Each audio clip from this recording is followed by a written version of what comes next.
We know back in the 90s that there was a guy, I think his name was like William Bennigan, and he ran some numbers. He found that if you had a balanced portfolio, which means half equity, half stocks, and then half of it is bonds, which is debt, that you will be able to retire, withdraw 4%, and it should last about 30 years. And boom, the 4% rule is born. The problem is we don't know if that is safe in today's environment. Now, I love the 90s. Back then, I had a better hairline, the music was fun, but it was a completely different economy back then. And there are four main reasons why the 4% rule might not work in today's environment. Number one is people are living much longer. What if 30 years is actually not enough?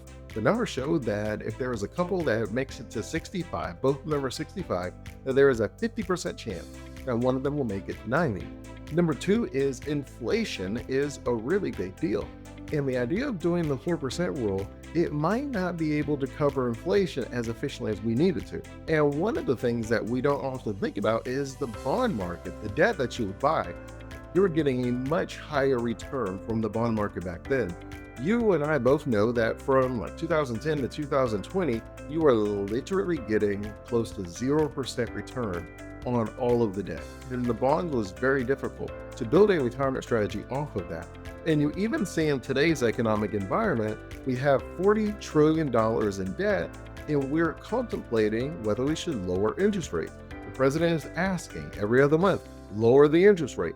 The Fed is saying we're just going to hold interest rates because we don't know what the future looks like. With the tariffs and the market uncertainty, we're not sure whether we should raise or lower interest rates. So the Fed has kept the rates flat for maybe the past like 3 meetings that they've had.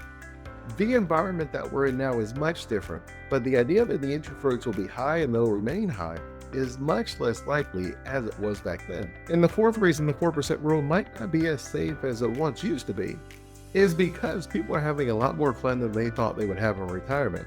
We're thinking, oh, 4% of my investment, I can live off of that. Life is going to be easy, rainbows and skittles. But then there's a trip here, you get invited to a concert there. And next thing you know, you're remodeling a kitchen, you're getting a new vehicle, you're doing all these amazing things.